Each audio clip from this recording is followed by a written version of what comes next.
வணக்கம். நீங்க ஒரு வேலைக்கு அப்ளை பண்றீங்க, ஆனா எந்த பதிலுமே வரலையா? உங்க ரெஸ்யூம் ஏன் ஒரு மனுஷனோட கண்ணுல படுறதுக்கு முன்னாடியே மாயமா மறைஞ்சு போகுது? அதோட ரகசியத்தை தான் நாம இன்னைக்கு பார்க்க போறோம்.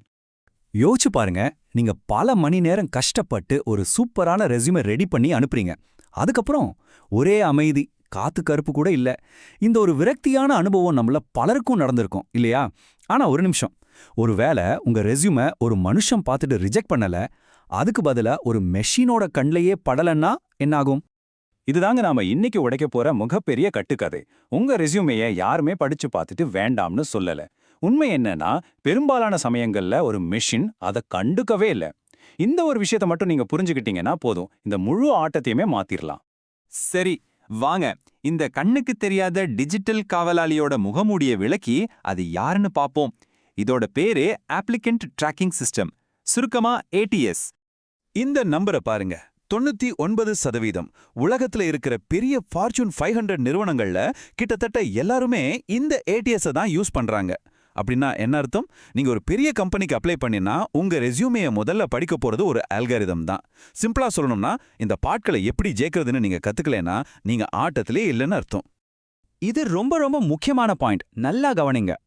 ATS உங்களை ரிஜெக்ட் பண்ற மெஷின் கிடையாது. அது ஒரு ஃபில்டர். எப்படி ஒரு பெரிய லைப்ரரியில லட்சக்கணக்கான புக்ஸ் இருந்தாலும் சரியான கீவேர்ட்ஸ் இல்லைன்னா உங்க புக்கு கண்ணுக்கே தெரியாதோ, அதே மாதிரி தான் இதுவும். ஒரு ரெக்ரூட்டர் ஒரு ஸ்கில்ல தேடும்போது அந்த தேடல்ல உங்க பேர் வரலன்னா நீங்க அந்த லிஸ்ட்ல இல்லாத மாதிரி தான்.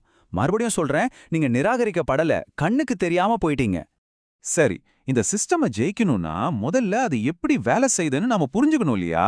வாங்க இந்த மிஷினோட மூளைக்குள்ள போய் அது எப்படி யோசிக்குதுன்னு பாப்போம். ஆரம்பத்துல வந்த ATS சிஸ்டம்ஸ்லாம் ரொம்ப சிம்பிள். வேலை விவரத்துல என்ன வார்த்தை இருக்கோ அதை அப்படியே உங்க ரெஸ்யூம்ல தேடும், அவ்வளவுதான். ஆனா இப்ப வர்ற புது சிஸ்டம்ஸ்லாம் ரொம்பவே ஸ்மார்ட். அதுங்க வார்த்தைகளை மட்டும் பார்க்கறது இல்ல, அதோட அர்த்தத்தையும் புரிஞ்சுக்குது. இதுக்கு பேர் தான் சிமான்டிக் மேட்சிங். உதாரணத்துக்கு, நீங்க விற்பனையில் கில்லாடின்னு உங்க ரெஸ்யூம்ல போட்டிருந்தா ரெக்ரூட்டர் டார்கெட்டை விட அதிகமா சேல்ஸ் பண்ணவர்னு தேடினாலும் ரெண்டும் கிட்டத்தட்ட ஒண்ணுதான் இந்த சிஸ்டம் புரிஞ்சுக்கும். இதுதான் புது ஜெனரேஷன் ATS-ஓட பவர். நீங்க ரெஸ்யூமை அப்லோட் பண்ண உடனே பார்சிங்னு ஒரு முக்கியமான விஷயம் நடக்கும். அப்படின்னா என்னன்னா, அந்த சாஃப்ட்வேர் உங்க பேரு, ஃபோன் நம்பர், வேலை அனுபவம்னு எல்லாத்தையும் தனித்தனியா பிரிச்சு அதோட டேட்டாபேஸ்ல சேவ் பண்ணிக்கும். இப்போ ஒருவேளை உங்க ரெஸ்யூம் டிசைன் ரொம்ப குழப்பமா இருந்தா என்ன ஆகும் தெரியுமா? உங்க 10 வருஷ அனுபவம் வெறும் 1 வருஷ அனுபவமா மாறலாம், இல்லனா உங்க பேரே ஃபோன் நம்பர்னு தப்பா செய்வாங்களாம். நினைச்சு பாருங்க. இதனால தான் ரொம்ப சிம்பிளான சுத்தமான டிசைன் ரொம்ப ரொம்ப முக்கியம். சரி, இப்போ சில பிராக்டிக்கலான விஷயங்களை பாப்போம். பார்க்கறதுக்கு ரொம்ப அழகா இருக்குன்னு நீங்க நினைக்கிற உங்க ரெஸ்யூம் ஒரு மெஷினுக்கு வெறும் குப்பை மாதிரி தெரியலாம். அப்படி நாம செய்யற சில பெரிய தவறுகள் என்னன்னு பாப்போம். இங்க லிஸ்ட்ல இருக்கிறதெல்லாம் உங்க ரெஸ்யூமோட எதிரிங்க.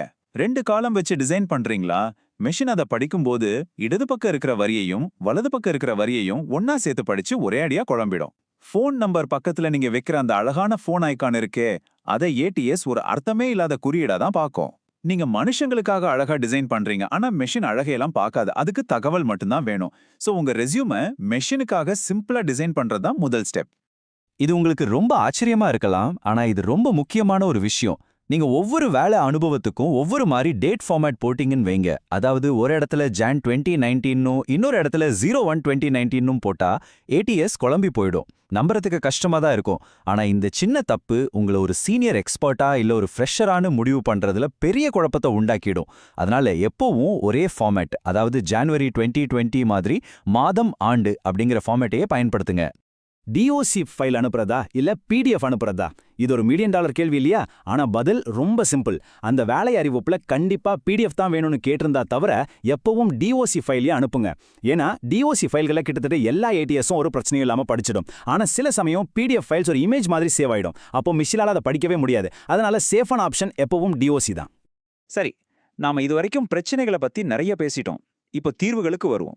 இந்த டிஜிட்டல் தடைகளை தாண்டி உங்க ரெஸ்யூம் சரியான ஆளுங்க கைக்கு போறதை எப்படி உறுதி பண்றதுன்னு பாப்போம். இந்த நம்பரை நல்லா பாருங்க. 10.6 மடங்கு, 2 மடங்கு இல்ல, 3 மடங்கு இல்ல, கிட்டத்தட்ட 10 மடங்குக்கு மேல.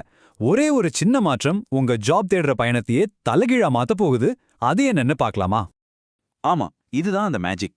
வேலை அறிவிப்புல என்ன ஜாப் டைட்டில் இருக்கோ அதை அப்படியே ஒரு எழுத்து கூட மாத்தாம உங்க ரெஸ்யூம்லயும் போடுங்க. அவங்க சீனியர் டேட்டா அனலிஸ்ட்னு போட்டிருந்தா நீங்களும் அதே போடுங்க.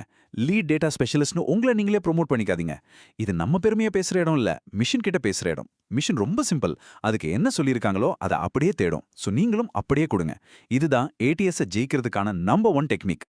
அடுத்தது கீவேர்ட்ஸ். அதாவது அந்த வேலை விவரத்துல இருந்து முக்கியமான வார்த்தைகளை எடுத்து உங்க ரெஸ்யூம்ல சேர்க்கணும். சரி, ஆனா எவ்வளவு?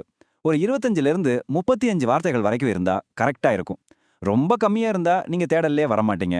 அதே சமயம் ரொம்ப அதிகமா போட்டா சிஸ்டம் அதை கீவேர்ட் ஸ்டஃபிங்னு நினைச்சிடும். அதாவது தேவையில்லாம வார்த்தைகளை திணிக்கிறீங்கன்னு அர்த்தம். உதாரணத்துக்கு, நான் ஒரு ஜாவா டெவலப்பர், நான் ஜாவால சூப்பரா கோட் பண்ணுவேன், ஜாவா தான் என் உயிர் அப்படின்னு எழுதுற மாதிரி. இந்த மாதிரி பண்ணனா இப்ப இருக்கிற ஸ்மார்ட் சிஸ்டம்ஸ் ஈஸியா கண்டுபிடிச்சிடும். சரி, இவ்ளோ விஷயத்தையும் ஞாபகம் வச்சுக்க இதோ ஒரு சிம்பிள் செக்லிஸ்ட். நீங்க அந்த சென்ட் பட்டனை தட்டுறதுக்கு முன்னாடி ஒரே ஒரு நிமிஷம் இத பாருங்க. ஜாப் டைட்டில் அப்படியே மேட்ச் ஆகுதா? சிங்கிள் காலம் லே அவுட் தானா? ஒர்க் எக்ஸ்பீரியன்ஸ் மாதிரி ஸ்டாண்டர்டான தலைப்புங்க இருக்கா? கான்டாக்ட் இன்ஃபர்மேஷன் ரெஸ்யூமோட மெயின் பகுதியில இருக்கா? 25 to 35 கீவேர்ட்ஸ் எடுத்திருக்கீங்களா? டேட் ஃபார்மேட் எல்லா இடத்துலயும் ஒரே மாதிரி இருக்கா? இதெல்லாம் ஓகேனா உங்க வெற்றி வாய்ப்பு நிச்சயம் பல மடங்கு அதிகமாகும். இந்த டெக்னாலஜி ஆள் எடுக்கிற வேலையை ரொம்ப வேகமாக்குதுங்கிறது உண்மைதான். ஆனா அது இந்த வேலையை இன்னும் சிறப்பாக்குதா இல்ல சில புது பிரச்சனைகளை உருவாக்குதா? இத பத்தியும் நாம கொஞ்சம் யோசிக்கணும். இந்த உதாரணம் உண்மையிலே ரொம்ப அதிர்ச்சியானது. அமேசானோட என்ன பண்ணுச்சுன்னா, அதுக்கு முன்னாடி கம்பெனி எடுத்த ஆட்களோட டேட்டாவை வச்சு கத்துக்கிட்டது. அந்த பழைய டேட்டால இருந்த ஒருதலைப்பட்சமான முடிவுகளையும் அது அப்படியே கத்துக்குச்சு.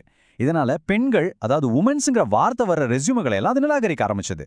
இங்க ஏஐ கெட்டது கிடையாது. அது ஒரு கண்ணாடி மாதிரி தான். மனுஷங்க கடந்த காலத்துல செஞ்ச தப்ப அது அப்படியே நமக்கு காட்டிச்சு. இதுதான் இந்த டெக்னாலஜில இருக்கிற மிகப்பெரிய ஆபத்து.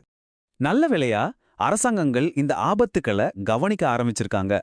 உதாரணத்துக்கு, ஐரோப்பிய யூனியனோட ஏஐ சட்டம் ஆள் எடுக்க பயன்படுத்துற ஏஐய அதிக ஆபத்து உள்ள கேட்டகரியில வைக்குது. இதுக்கு என்ன அர்த்தம்னா, அந்த ஏஐ எப்படி ஒரு முடிவுக்கு வருதுன்னு கம்பெனிங்க சொல்லியாகணும். அது மட்டும் இல்லாம, ஒரு மெஷின் எடுக்கிற முடிவை ஒரு மனுஷன் மறுபரிசீலனை செஞ்சு மாத்துறதுக்கு எப்பவும் வழி இருக்கணும். மெஷின்கள் மட்டுமே கடைசி முடிவை எடுக்கக்கூடாது. சோ நாம இன்னைக்கு பார்த்த மாதிரி இந்த ஏடிஎஸ் சிஸ்டம்ஸ் வேலை தேடுற உலகத்துல ஒரு தவிர்க்க முடியாத ஒரு விஷயம். அது எப்படி ஜெயிக்கிறதுன்னு கத்துக்கிறது ரொம்ப முக்கியம். ஆனா அதே சமயம் நாம இந்த கேள்வியும் கேட்கணும். ஏஐ இன்னும் புத்திசாலியாக வளரும்போது ஆள் எடுக்கிற முறை இன்னும் நியாயமானதா மாறுமா, இல்ல வெறும் வேகமானதா மட்டும் இருக்குமா? இத பத்தி நீங்க என்ன நினைக்கிறீங்க? யோசிச்சு பாருங்க.